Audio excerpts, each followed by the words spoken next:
Amen. Sama-sama po nating buksan ang ating Biblia sa Lucas chapter 18, verses 1 to 8. Lucas chapter 18, verses 1 to 8. Ito po ang sinasabi. Verse 1, Isinaysay ni Jesus ang isang talinghaga upang ituro sa kanila na dapat silang manalangin lagi at huwag manghinawa. Verse 2, Sa isang lungsod, wika niya, may isang hukom na hindi natatakot sa Diyos at walang taong iginagalang. Verse 3, Sa lungsod ding yaon ay may isang babaeng balo na napunta ng punta sa hukom at humihingi ng katarungan. Verse 4, Tinanggihan siya ng hukom sa loob ng ilang panahon. Ngunit, nang malaunan, ay nasabi nito sa sarili, Bagamat hindi ako natatakot sa Diyos, ni gumagalang kanino man, igagawad ko na ang kataruang hinihingi ng babaeng ito sapagkat lagi niya akong ginagambala. Baka pa ako mainis sa paparito niya. Verse 6, At sinabi ng Panginoon, Narinig ninyo ang sinabi ng masamang hukom. Hindi ipagkakait ng Diyos ang katarungan sa kanyang mga hinirang na dumaraing sa kanya araw-gabi. Bagamat tila nagtatagal iyon. Sinabi ko sa inyo, agad niyang igagawad sa kanila ang katarungan, ngunit pagdating ng anak ng tao sa daigdig na ito, may makikita kaya siyang mga taong nananalig sa kanya? Purihin po ang pagkabasa po ng salita ng Diyos. Maari na po tayong makaupo.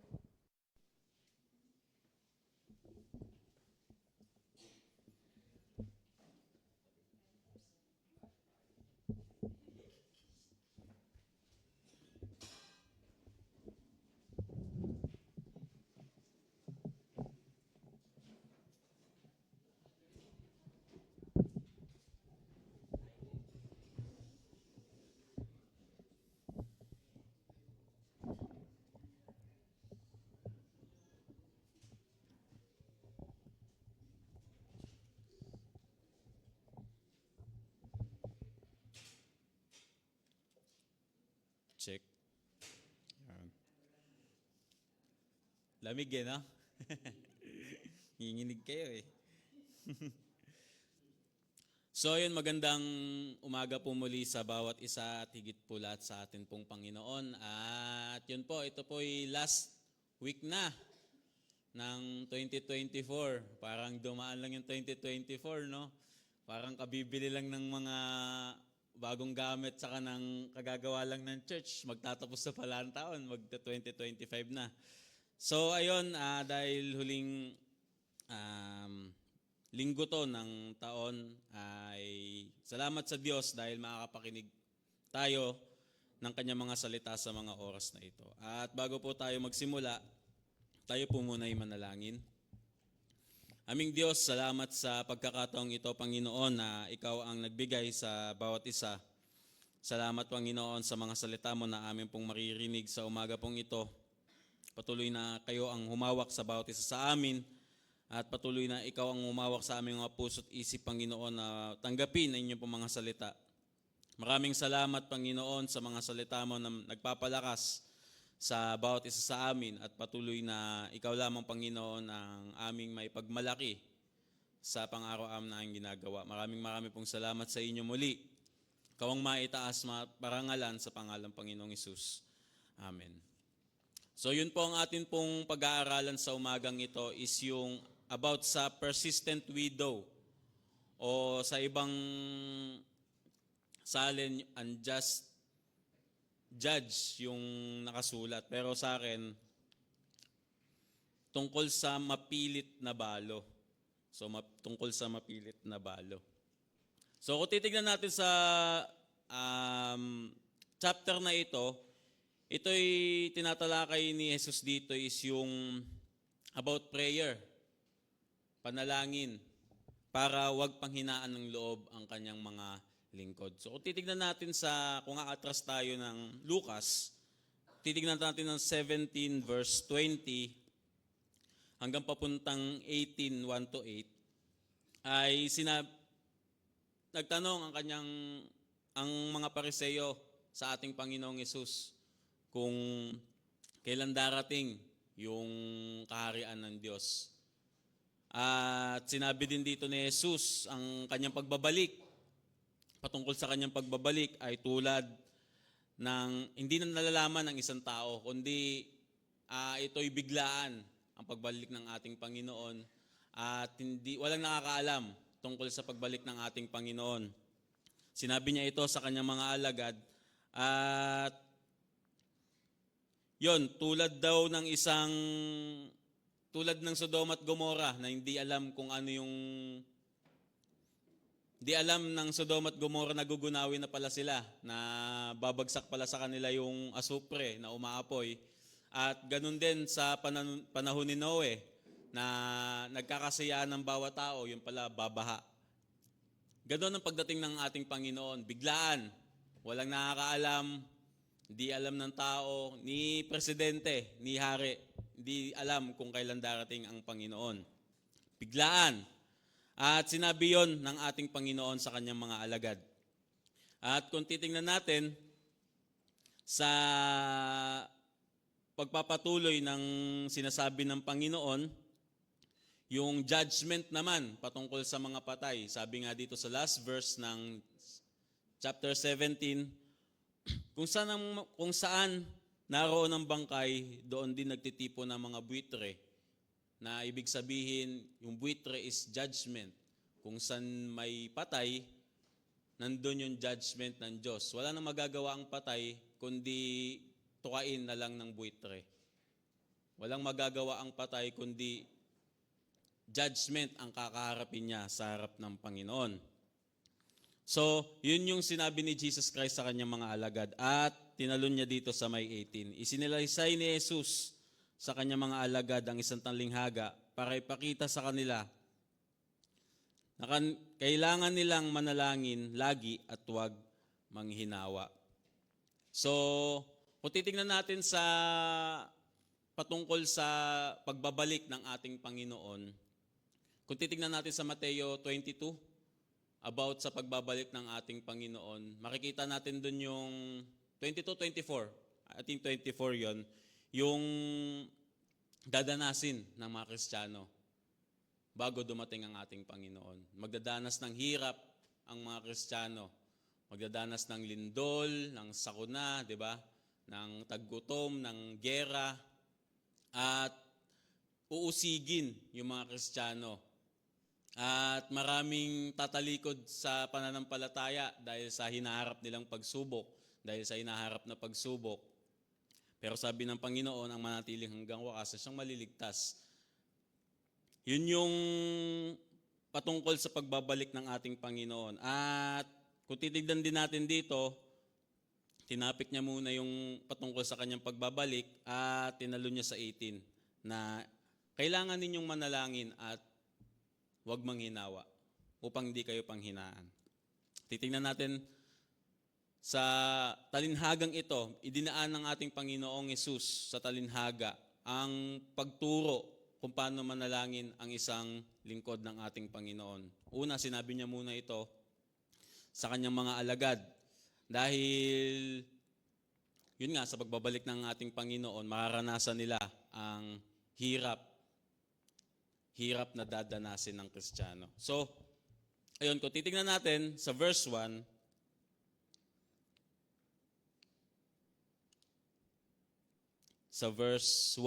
yon. Isinalaysay ni Jesus sa kanyang mga alagad ang isang talinhaga para ipakita sa kanila na kailangan nilang manalangin lagi at huwag manghinawa. 2, sinabi niya, sa isang bayan ay may hukom na di natatakot sa Diyos at walang malasakit sa mga tao. So walang specific na lugar. Sabi lang niya sa isang bayan, kumbaga illustration lang kasi, di ba? Parable nga eh. Illustration ng ating Panginoong Yesus. Sa isang bayan daw ay may hukom na hindi natatakot sa Diyos at sinasabi sa iba, walang kinatatakutan, walang kinikilalang tao. Sabi nga, dapat yung judge, di ba? Pag nakita natin yung judge, nakakita tayo ng judge, is dapat patas siya. fair siya sa tao at sa mga kaso ng kanyang hinahawakan. At alam naman natin kung gaano kakurap ang mundong ito pagdating sa mga ganyang usapin, lalo na sa Pilipinas. Alam natin na nalalagyan, hindi naman lahat, pero alam natin karamihan na nalalagyan ang ganung mga judge. Lalo na kapag may gustong patalsikin, lalo na kung may gustong ipakulong, magkasundo lang sa bigayan, matik kulong yan. Magkasundo lang sa bigayan, matik makakalaya yan. Ganon ang justice system sa mundo. Hindi lang sa Pilipinas, sa mundo. Ganon kakurap yung justice system sa mundo. At alam naman natin na imperfect ang mundo, makasalanan ng mundo. At wag tayong mag-expect ng perfection dito sa mundo dahil imperfect tong mundo nating ginagalawan. So, ano ba ang trabaho ng judge, di ba? Ano ba ang trabaho ng judge? Humatol. Humatol kung sino may kasalanan, kung sino yung wala. At kung titingnan natin sa, may napanood nga ako sa ano ba yun? Octo Arts pa yun, siguro mga 80s pa yun, kay Eddie Garcia. Kung alam nyo to yung kay Max Asuncion. Kung kilala nyo yun. Tayo kilala nyo yun. 70s yun, kay Marcos pa yun. Max Asuncion, dami niyang pinakulong na high profile na tao. Sobrang ang dami niyang pinakulong. Wala siyang kinikilala talaga kahit mataas na tungkulin pa yung ipakulong niya o makaharap niya. Minumura pa nga niya dun sa palabas Mayor, pinakulong niya. Anak ng mayor, pinakulong niya. So, doon makikita doon na patas siya. Pero sa palabas lang na yun. Hindi ko alam sa totoong buhay. Pero malay mo, totoo na ganun siya katapat sa kanyang serbisyo. Kasi mga high profile kinakalaban niya, tapos may mga death threat pa siyang natatanggap. Huwag lang ipakulong yung mga nahawakan niyang kaso. So, ganun yung justice sa mundo at ganun yung ginagawa ng judge. Mabigat ang ginagawa ng judge. Mabigat ang tungkulin ng isang judge. Pero itong judge na to, sinabi ng Panginoon, walang takot sa Diyos. At walang kinikilala, walang sinisino-sino. At ang maganda dito sa verse 3, may isang balo. Ito na yung verse 3. Sa bayan ding iyon ay may babaeng balo na laging lumalapit, nakikiusap at humihingi ng katarungan. So sa ibang salin, nangihingi siya ng kasagutan sa usapin. Hindi na sinabi kung ano yung issue. Alamin pa natin, di ba? Diba? Wala namang sinabing issue. Pero nanghihingi siya ng katarungan. At sa 4, ilang beses na tumanggi ang hukom. Sa A muna tayo. Ilang beses na tumanggi ang hukom. So sa panahon ng mga Hudyo, sa panahon ng ating Panginoon, alam naman natin yung katayuan ng mga balo, di ba? Na hikaos sila. Hindi sila pinagtatrabaho. At ang turo ng Panginoong Yahweh sa panahon ng Old Testament, pag may babaeng balo, ay dapat tinutulungan. Dapat tinutulungan. Ganun din sa New Testament, kung di ako nagkakamali sa James 1, yung mga balo dapat tinutulungan. Dapat tinutulungan. At alam din ng mga iilang Hudyo doon na dapat tulungan yung mga babaeng balo. At napakinggan ng mga disciple yon na dapat tulungan ng judge yun yung babaeng balo kasi balo yon. Pero nga wala nga kinatatakutan Hindi nga kilala ang Diyos. Walang takot sa Diyos. At ilang beses tumanggi ang hukom. Sabi sa ibang salin, pabalik-balik. Hindi naman sinabing lagi nandun. Kundi pabalik-balik, punta sa kanya.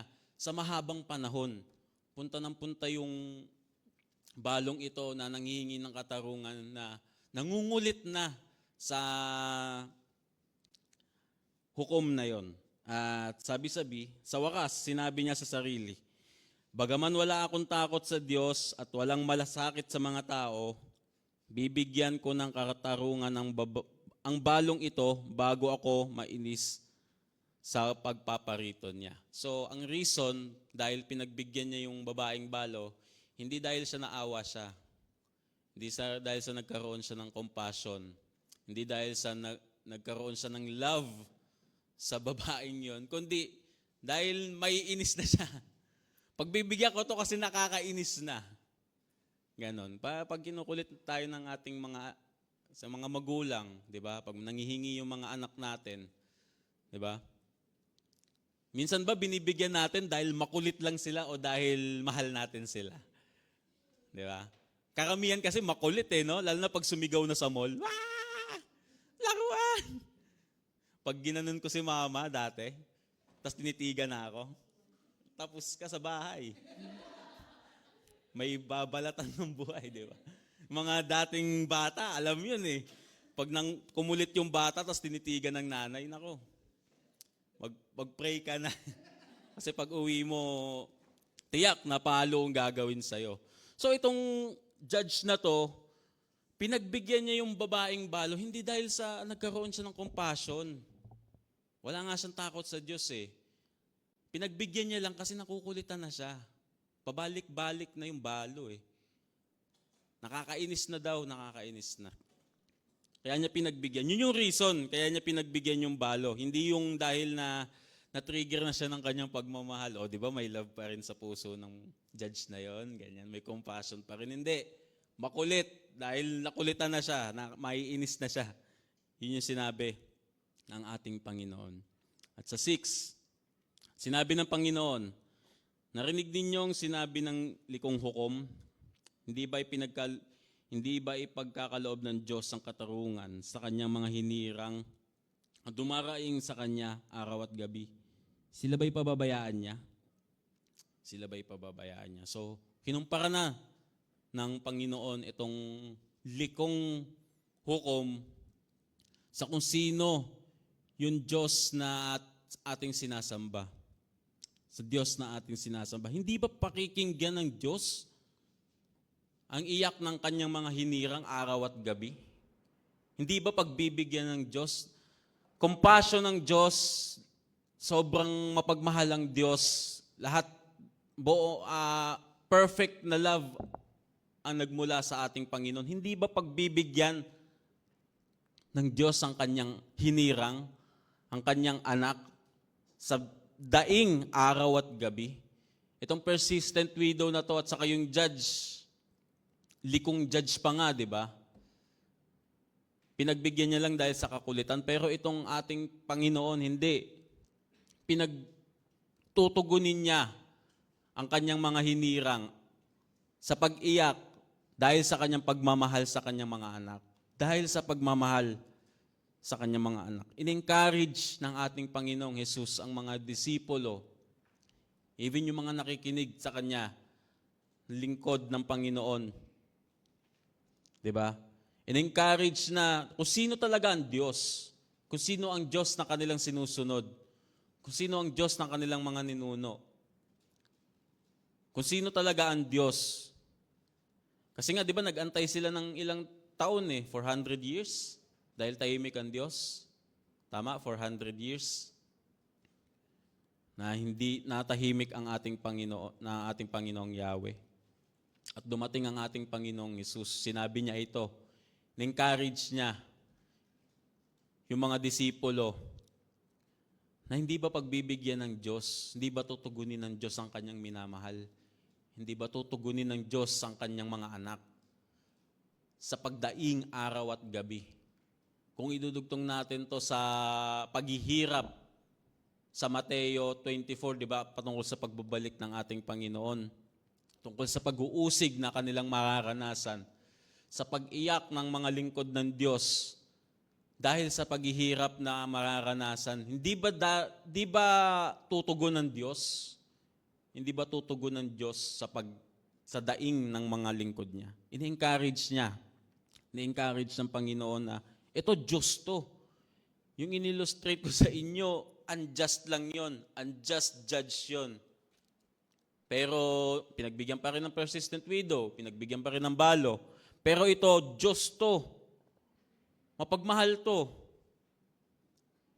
Mapagmahal to sa kanyang mga anak, sa kanyang hinirang. Hindi ito bumabali ng pangako. He encouraged yung kanyang mga disciple. minotivate niya ang kanyang mga disciple na lumapit sa ating Panginoon, na lumapit, maglin sa Diyos. At sa verse 8, sinasabi ko sa inyo, madali silang bibigyan ng katarungan. Ngunit pagdating ng anak ng tao, may makikita kaya siyang nananampalataya sa kanya sa daigdig na ito? Kumbaga, masakit na masarap no? Kumbaga, double-edged sword. Yung panghuling sinabi ng ating Panginoon dito. Masakit siya kasi parang, alam mo yon, hindi nagtitiwala ang Diyos. Pero alam naman ng Diyos na mayroon namang matitira. May remnant ang Diyos May lingkod ang ating Panginoon. May mga hinirang ang Diyos. Pero ito'y motivate sa kanila na sa pagbabalik ba ng anak ng tao dito, may makita kaya siyang nananampalataya sa Kanya? May makikita kaya siyang naglilingkod sa Kanya? Kumbaga sabi siguro ng disipulo, Lord, naglilingkod ako Parang sa akin kung sasabihin siguro ng disipulo, ako yun Lord. Sa pagbabalik mo, makikita mo ako. Diba? Kumbaga masakit na pakinggan na sa pagbabalik ko ba, magtitiwala, may mga nagtitiwala kaya sa akin. Kumbaga parang ganito sa pamilya, kapag may hidwaan yung pamilya tapos umalis yung isang miyembro, tapos sa pagbabalik niya may nagmamahal pa rin kaya sa kanya. May nagmamahal pa rin kaya sa kanya. Parang sa Panginoon, sa pag-alis niya, sa pagkamatay niya, sa pagbabalik niya, may makita kaya siyang nananampalataya sa kanya. Kumbaga motivate to sa disipulo, sa mga nakikinig sa kanya. At kumbaga palo na rin na kailangan nilang, hoy, maglingkod ka sa Diyos. Manatili ka sa Diyos. Manampalataya ka sa Diyos. Di ba? Motivate din to sa kanila na kailangan nilang manalangin upang hindi sila panghinaan ng loob. Motivate to sa kanila na kailangan nilang sumandal sa ating Panginoon. Nung nakita ko nga nung nakita ko tong persistent widow na to, sabi ko, uy, ayos to Ayos tong na to. Kasi ang madalas na tinitingnan nila yung yung persistent widow lang at saka yung hukom na pag kinukulit mo ang Diyos, bibigay sa'yo. Pag kinukulit mo ang Diyos, bibigay sa'yo. Lord, gusto ko ng ganito.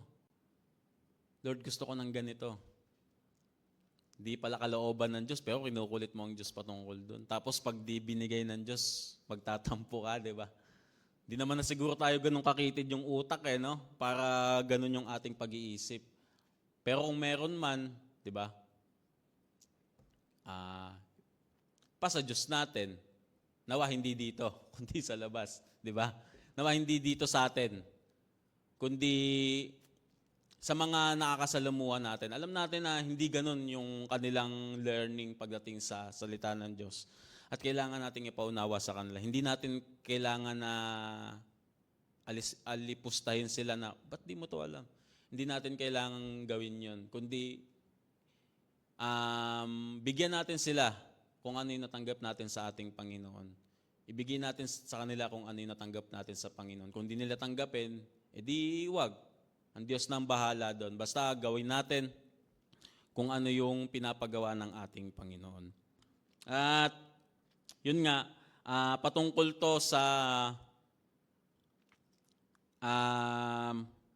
paghihirap na darating sa mga Kristiyano at tinuturuan ng Panginoon na dapat manalangin ang isang lingkod ng Diyos para hindi panghinaan ng loob. Sa ibang salin nga, faint. Kundi, ano yung faint? Kung ba para mawala ng malay, ganon? O mahimatay? Di ba faint? Tinuturuan ng Panginoong Hesus dito ang kanyang mga alagad na lumapit sa Kanya. Alagad na yun ha. Alagad na yun. Pero tinuturuan pa rin ng Panginoong Hesus dahil nandito ang Diyos. Hindi naman talaga, di hanggang nung namatay yung mga alagad, di naman talaga sila perfect eh. Pina-perfect sila ng Diyos into perfection. At ganun din sa mga lingkod ng Diyos ngayon. Araw-araw tayong nililinis ng Diyos. Hindi tayo perfect. Hindi tayo perfect. Tanging ang Panginoong Hesus lang ang perfect na nabuhay. Tayo imperfect. At inaayos tayo ng Panginoon into perfection. Inaayos tayo ng Panginoon into perfection. Dahil ganun niya kamahal ang kanyang mga lingkod. At sa ating, as Christian, as ngayon, kung sasabihin ng Panginoon, ngayon, sa pagbabalik ko ba may nananampalataya sa akin? Kung darating ngayon ng Diyos, may nananampalataya kaya dito sa Diyos? May nananampalataya kaya dito sa Diyos? Diba? Sa loob ng iglesyang ito, sa pagbabalik ng Diyos, may nag-aabang kaya sa Diyos na, "Welcome Lord, muli ka nang bumalik." May nag-e-expect kaya ng ganon? May nananampalataya kaya sa Diyos talaga? Genuine ba ang ating faith sa ating Panginoon? Genuine ba? Dahil kung genuine, dapat nananampalataya ka sa Diyos. Patuloy kang lumalapit sa ating Panginoon. Patuloy tayong lumalapit sa ating Panginoon. As Christian, sabi nga na binigyan tayo ng kapayapaan ng Diyos sa magulong mundong ito. Napakaganda ng ibinigay ng Diyos sa atin kapayapaan sa magulong mundong ito. Na hindi na natin papansinin yung magulong mundong ito. Hindi na tayo tatablan ng kaguluhan ng mundong ito dahil kapayapaan ang ibinigay sa atin ng ating Panginoon. Makakaranas man tayo ng gulo o ng paghihirap sa mundong ito, pero hindi na yun yung focus natin. Kundi yung focus natin is yung Panginoon. Focus na natin yung Panginoon. Ang dami kong nababasang bukod sa sa New Testament or sa Old Testament, di ba? May mga lingkod ng ating Panginoon doon na kinakalaban yung mga maling katuruan, di ba? Mga maling guro. Kinakalaban nila. At ganun din nung namatay ang ating Panginoon, yung mga lingkod niya na nagdaan ng 2,000 taon hanggang ngayon. May mga lingkod ng Diyos na lumalaban sa maling katuruan. Hindi lang sa maling katuruan, maging sa namumuno sa kanilang ginagalawan. Dahil hindi nga kumikilala sa Diyos eh. Hindi kumikilala sa Diyos. Sino yung tatayo doon para labanan yung mga ganong katiwalian sa gobyerno o sa simbahan? Walang iba kundi lingkod ng Diyos pa rin. Pero hindi nila pinapansin yung hirap. Hindi nila pinapansin yung hirap. Dahil may kapayapaan sila sa ating Panginoon. Alam nila yung ginagawa nila ay para sa Panginoon. Sa atin, hindi open country to. Nakapagsasayaw tayo ng buong lakas. Nakapagkanta tayo ng buong lakas. Umaawit tayo ng buong lakas. Hindi tayo sinisita. Dahil open. Sa ibang bansa, bawal yun. Kailangan pa nilang pumunta sa mga liblib na lugar para sambahin ang ating Panginoon. Kailangan pa nilang gawin na magtago para makinig ng salita ng ating Panginoon. Pero ito, open country ito. Hindi man tayo nakakaranas ng hirap, hindi man tayo nakakaranas ng pagpatay sa mga lingkod ng Diyos, pero dapat mamatay tayo sa ating sarili. Hindi man tayo nakakaranas ng kamatayan, physical, pero dapat pinapatay natin ang ating sarili sa harap ng ating Panginoon. Disiplinahin natin ang ating sarili sa pamamagitan ng panalangin. Sa pamamagitan ng panalangin. Gusto mo maging Christ-like life? Lagi nating sinasabi, gusto kong maging katulad ng ating Panginoong Hesus. gayahin mo ang Diyos, nananalangin ng Diyos. Habang nagmiministeryo siya, nananalangin siya. Gigising ng maaga para manalangin. Pupunta sa bundok para manalangin. Gusto mong gayahin ng Diyos? Manalangin ka. Gusto natin gayahin ng Diyos? Manalangin tayo. Naglin siya sa Ama. Bilang anak, naglin siya sa Ama. At tayong mga lingkod ng Diyos, bilang servant ng Diyos, maglingkod tayo sa ating Panginoon. Umasa tayo sa ating Panginoon. Maglin tayo sa ating Panginoon. Sumandal tayo sa ating Panginoon. Mapalad yung mga disciple, di ba? Naturuan sila ng ating Panginoon. Naturuan sila ng ating Panginoon.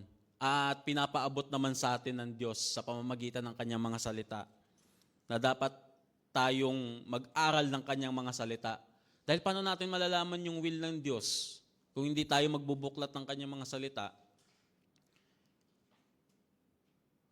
Alam kong lahat tayo kapag bumibili tayo ng gamit, hindi na tayo nagbabasa ng manual. Sino nagbabasa ng manual dito? Di ba? Wala. Bihira, di ba? Tapos magreklamo kapag, ano ba to? Ba't ganito? Magbasa ka kasi ng manual. Hindi ka kasi nagbabasa ng manual eh. Ang Diyos, binigay niya na ang lahat. Ang kanyang sarili, ang salita niya, ang kanyang spirito. Grabe, napaka-spoiled na. Ang spoiled na ng Christian. Ang spoiled na ng Christian kung iisipin ng tao. Pero Diyos ang gumawa nito eh. Paano natin matatarok ang isip ng Diyos kung bakit niya nagawa ito? Hindi natin matatarok ang isip ng Diyos kung bakit niya ginawa ito. Sa makasalanang tulad ko, bakit niya ginawa ito? Bakit? Huwag ka na magtanong kung bakit. Hindi ko rin alam kung bakit eh. Kung bakit tayo niligtas ng Diyos sa kasalanang ito, hindi natin alam. Hindi natin alam. Hindi natin matatarok ang utak ng ating Panginoon. May iniwan ng Diyos na command. Sundin natin. May iniwan ng Diyos na sulat. Basahin natin. Hindi lang for information, kundi for transformation. For transformation. Walang halaga kung nag-aaral ka ng salita ng Diyos, kung di mo naman ginagawa, anong halaga nun? Anong halaga nun? Sayang yung pag-aaral ng salita kung hindi naman din ginagawa. Anong halaga nun? Siguro binabasa niya tapos sa susunod magagawa niya. Diba? Kahit paano may nagkakaroon siya ng ano. Pero kung paulit-ulit as wala na naman nangyayari, di ba? Wala rin. Tinuturoan ng Panginoon ng kanyang mga disipulo na sumandal sa kanya upang hindi panghinaan ng loob. Upang hindi panghinaan ng loob. Ganon din tayo. Ganon din tayo tinuturuan ng Panginoon. Huwag tayong panghinaan ng loob. Huwag tayong panghinaan ng loob. Dahil sa darating na panahon, maraming tatalikod sa Diyos na hindi naman talaga sa Diyos. Na mapagkunwari na sabi sa Diyos daw, pero hindi talaga sa Diyos. Dahil ang tunay na sa Diyos ay sa Diyos. At ito'y aalagaan ng Diyos. Aalagaan ng Diyos. Hindi niya hayaan na mapalayo sa Kanya ang Kanyang anak. Hindi niya hayaan na mapalayo sa Kanya ang Kanyang anak. At alam natin sa panahon na darating, maraming pag-uusig. Kung di man natin maabutan o kung maabutan man natin dahil sa pagbabago ng mga leader, hindi natin alam kung kailan darating yung panahon na yon. Pero tinuturuan tayo ng Panginoon na sumandal sa Kanya. Na sumandal sa Kanya. Titingnan natin yung mga naranasan ng mga ating mga ninuno sa pananampalataya. Grabe yung naranasan nila. Grabe yung naranasan nila. Sinunog, pinapatay, pinugutan ng ulo. Dahil lang sa salita ng Diyos. Dahil lang sa pag-proclaim ng salita ng Panginoon. Dahil sa paglilingkod sa Diyos, sa atin hindi pa natin nakakanasan yun. Hindi pa natin mararanasan. Pero pag dumating yung panahon na yun, o kahit ngayon, nararanasan natin yung hirap. Hindi man sa physical na kalagayan, sa emosyon, di ba? Sa paglilingkod sa ating Panginoon, kakaroon ka na ng pagod, lumapit ka sa Diyos. Lumapit tayo sa ating Panginoon. Sumandal tayo sa Diyos upang hindi tayo panghinaan ng loob.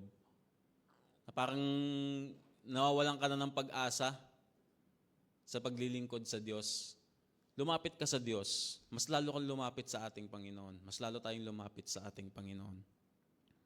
Mas lalo tayong umasa sa ating Panginoon.